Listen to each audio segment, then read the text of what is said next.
ব্যাস তেল ছেড়ে এসছে, আমার রান্নাও হয়ে গেছে। দেখুন সাইডে কত তেল বেরিয়ে এসছে। এমনিতেই বেগুন ভাজলে একটু ঠান্ডা হলে বেগুন থেকে তেল বেরিয়ে আসে, তো এখানে কিন্তু তেলটা তো বেশি একটু ছিল, তাতেই এরকম হয়েছে। ব্যাস দেখুন, আর কিচ্ছু লাগবে না।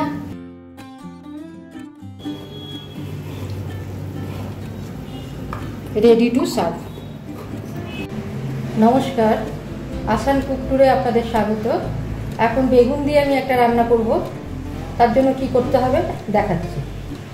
আমি বেগুন দিয়ে একটা তরকারি রান্না করছি, দেখাচ্ছি।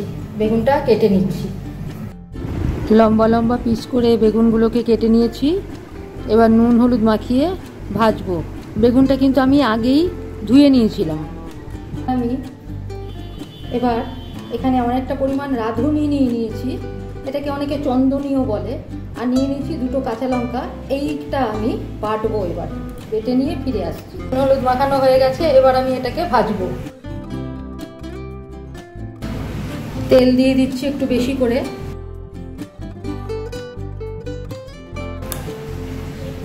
তেল গরম হোক, ফিরে আসছি। তেল গরম হয়ে গেছে, এবার বেগুনগুলো এতে ছেড়ে দিচ্ছি।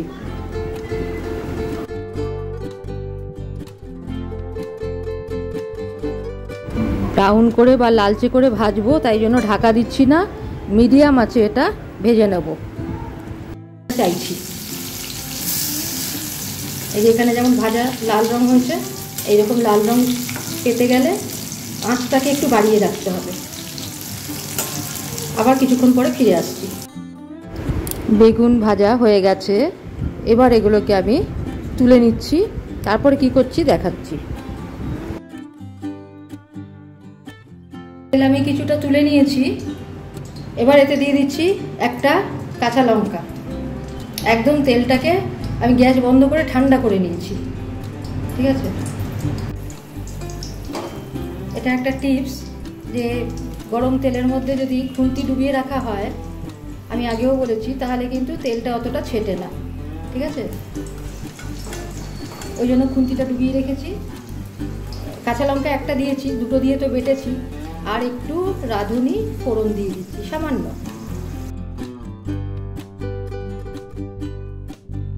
এবার এই রাঁধুনিটা আমার বাটা হয়ে গেছে, লঙ্কা রাঁধুনি বাটাটা এতে দিয়ে দেবো। লঙ্কা রাঁধুনি বাটাটা এবার এতে দিয়ে দিচ্ছি, দিয়ে ভালো করে নেড়ে নেব। বেশিক্ষণ ভাজার দরকার নেই, এগুলো তাড়াতাড়ি ভাজা হয়ে যায়।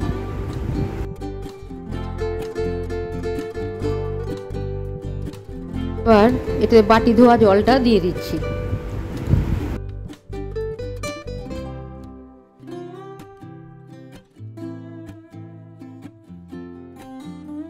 এবার এতে আন্দাজ মতো হলুদ দিয়ে দিলাম।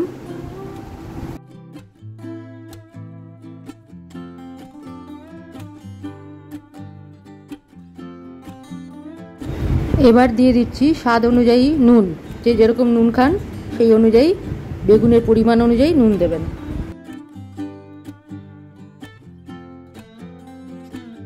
এবার এতে দিয়ে দিচ্ছি স্বাদ অনুযায়ী চিনি, যে যেরকম মিষ্টি পছন্দ করেন সেরকম দেবেন, কারণ এখানে রাঁধুনির জন্য, রাঁধুনিতে একটু তিতকুটে ব্যাপার থাকে, কষা ব্যাপার থাকে, সেই জন্য মিষ্টিটা মাস্ট দিতেই হবে।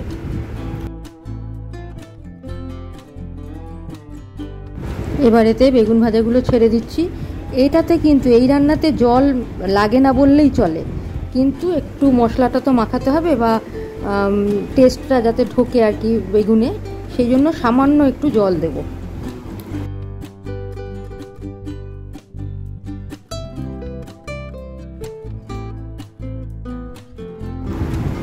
যার যতটা পরিমাণে বেগুন সেই অনুযায়ী জল দেবেন, যেন অতটা বেশি জল না হয়, জাস্ট মশলার জুসটা বেগুনে ঢুকাতে হবে, সেই জন্যই সামান্য জল দেয়া। মাঝে মাঝে একটু ঘেঁটে দেবো, ঢাকা একদমই দেওয়ার দরকার নেই, কারণ বেগুন ভালো মতোই আমার ভাজা হয়েছে, মানে সিদ্ধও হয়ে গেছে ভালো মতো। তো মাঝে মাঝে এভাবে ঘেঁটে দিয়ে ফিরে আসছি। জলটা শুকিয়ে নেবো, একদম গা মাখা মাখা হবে, হ্যাঁ। আর মিষ্টিটা একটু বেশি দিতে পারেন, কারণ কি রাঁধুনিতে একটু কষা ব্যাপারটা থাকে, সেই জন্য একটু মিষ্টিটা বেশি দেবেন। এই যে আমার এবার কিন্তু হয়ে আসছে, এই যে তেল ছেড়ে আসছে, জল শুকিয়ে গেছে, তেল ছেড়ে আসছে। তো এইভাবেই একদম গা মাখা মাখা করে আমি নামাবো। এটা কিন্তু বেগুনটা কাটে একদম লম্বা করে, মানে ডাঁটি পর্যন্ত 4 ভাগ বা 6 ভাগ বা 8 ভাগ। তো আমি সেটা পছন্দ করি না বলে আমি মাঝখান থেকে আর একটা কেটে পিস করে দিয়েছি, তারপরে লম্বা লম্বা করে কেটেছি। আপনারা ইচ্ছা করলে কিন্তু ডাঁটি সহ বড় করে লম্বা করে কাটতে পারেন। এটা হয়ে এসছে, তেল ভালো মতোই ছেড়ে বেরিয়ে এসছে। এবার আমি গ্যাস বন্ধ করে দিলাম। ঠিক আছে, দেখুন সাইডে কত, এমনিতেই বেগুন ভাজলে বেগুন ঠান্ডা হলে তেল বেরিয়ে আসে, এখানে দেখুন কত সাইডে তেল বেরিয়ে এসছে। এবার এতে সামান্য একটু কাঁচা তেল দিয়ে দিলাম উপর থেকে, ব্যাস আর কিচ্ছু লাগবে না। আমার বেগুন রাঁধুনি রেডি টু সার্ভ।